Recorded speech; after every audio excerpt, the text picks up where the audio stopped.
الله الرحمن الرحيم وتلك القرى وتلك القرى وتلك القرى أهلكناهم وتلك القرى أهلكناهم لما ظلموا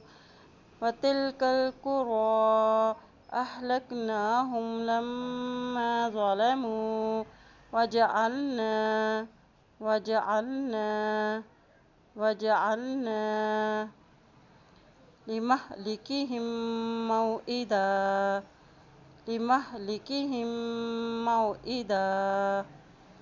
لمهلكهم موئدا